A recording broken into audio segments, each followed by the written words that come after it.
Fábio, eu tenho uma dúvida. Vivo uma relação muito delicada com minha mãe.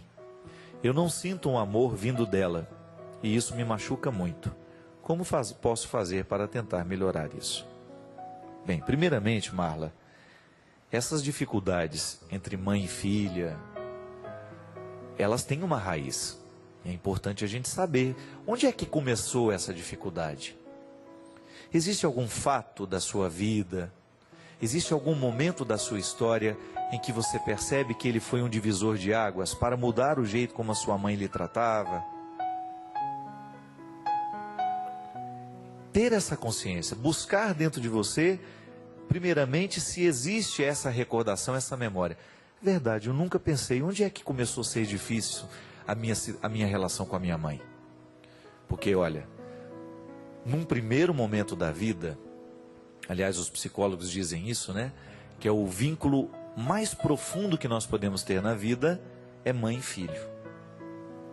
É o vínculo porque a criança já nasce, né? O pai já tem um déficit de 9 meses, né? Durante 9 meses nós somos gestados dentro do ventre de uma mulher. É impossível que a gente não tenha com ela uma estreita relação. Já começa por aí. Mas à medida em que a gente é julgado para fora do mundo, né, em que a gente começa a viver, nós vamos tendo um contexto que não tem a mesma proteção do ventre. Então a gente vai sendo expostos à própria competição com os irmãos. Enquanto você está dentro da sua mãe, ela tem uma dedicação exclusiva a você. Quando você sai, você começa a competir o espaço com seus irmãos. Começa a dividir o espaço com as pessoas que fazem parte do mundo da sua mãe. E é geralmente nesses momentos em que alguma coisa faz com que o cristal quebre, né? Mas essa relação, ela precisa ser cuidada. Porque a gente vai descobrir que num determinado momento, nós começamos a disputar os afetos, né? Isso é natural na vida humana. Essa disputa é natural dentro das nossas casas, ela é um processo inconsciente.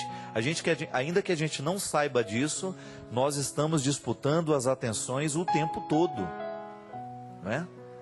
E quanto mais consciência a gente tem disso, melhor a gente vai administrar. Muitos problemas dentro de casa, entre pai e filho, estão justamente diretamente ligados a essa competição. É um filho querendo ser melhor que o outro, por quê? Porque eu sei que quando eu sou melhor, eu tenho a atenção da minha mãe.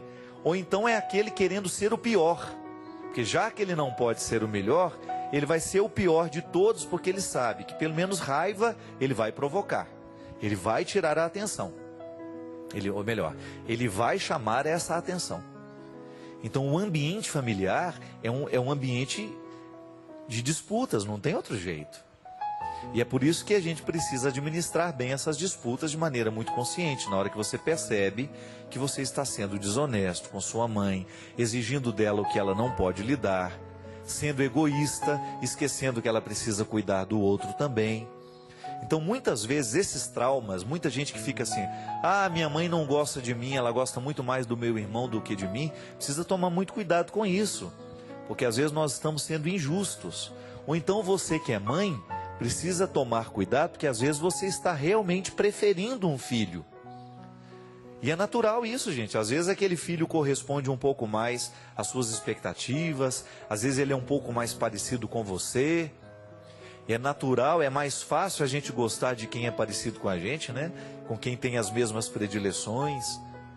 Então precisa tomar muito cuidado para você não rejeitar, não colocar de lado aquele que de alguma maneira tem dificuldade com você.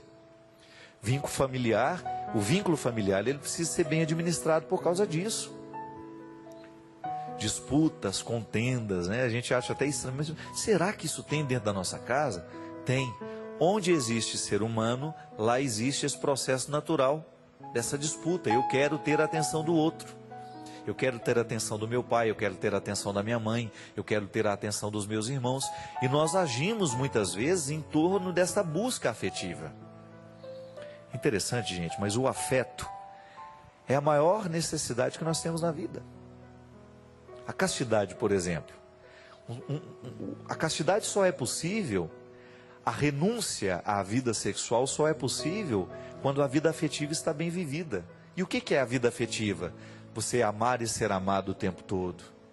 Um padre que tem bons amigos, que tem bons relacionamentos humanos, sólidos, ele vai ter muito mais facilidade de viver a castidade dele, do que aquele que não tem, do que aquele que é sozinho, do que aquele que é fechado no seu mundo. Dentro da nossa casa, o afeto é o principal alimento, pode observar. É o afeto que faz a gente dar conta da vida, é o tanto que a gente foi amado na medida certa, nem de mais nem de menos. Quando a gente é amado demais, a gente fica aborrecido demais, a gente fica manhoso demais, a gente fica querendo que tudo seja feito de acordo com a nossa vontade. Quando a gente é amado de menos, a gente fica carente, muitas vezes agressivo, né? Os dois opostos fazem mal, mas agora o equilíbrio faz com que a gente seja um pouco mais firme na vida. É esse equilíbrio de afetos. Então eu estou dentro de um lugar onde naturalmente existe uma competição para ser mais amado do que o outro. É natural na vida humana isso. Mas aí a gente começa a administrar isso. Quem precisa administrar? Todo mundo. Eu, como filho, preciso ser honesto. Não, a minha mãe me dá atenção, mas ela tem que dar atenção ao outro também. Eu não sou sozinho dentro dessa casa. Eu não vou ser egoísta. E a minha mãe e o meu pai vão ter também essa sensibilidade.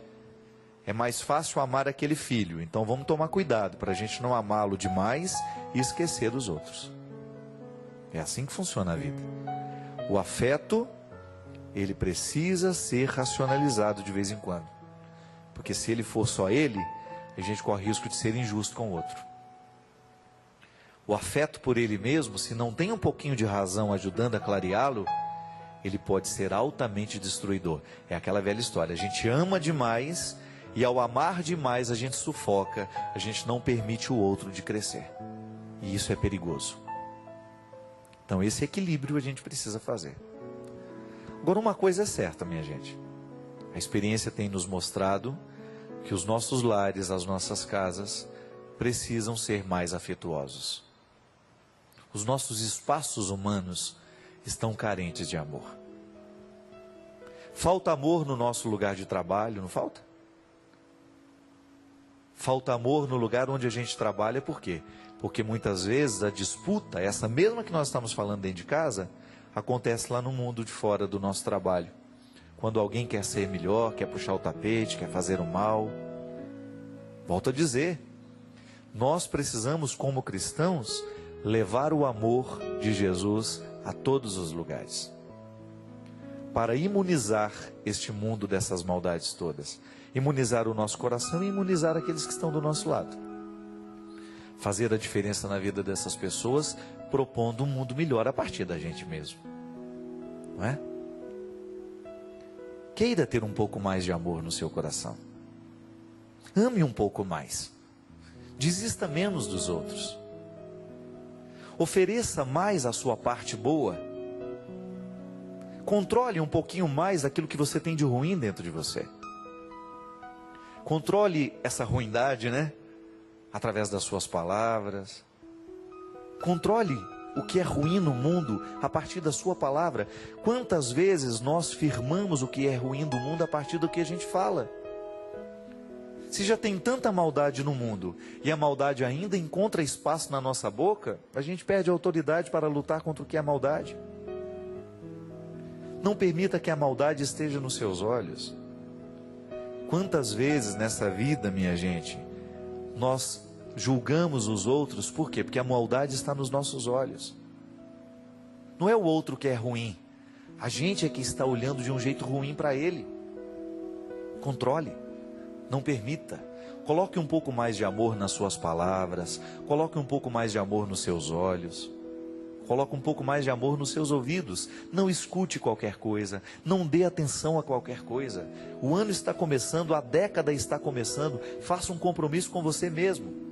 Não dê ouvidos àquilo que lhe destrói, não dê ouvidos às palavras maldosas, só escute aquela crítica que verdadeiramente estiver comprometida com o seu crescimento. Não escute os invejosos, eles não têm outro objetivo senão apagar a sua luz. Para quê? Para que você vai apagar a sua luz se ela foi feita para brilhar? Se existem os invejosos de plantão querendo apagar a sua luz, não dê ouvidos a eles. Controla a sua prática, a sua atitude. Coloca um pouco mais de atitude, de amor nas suas atitudes.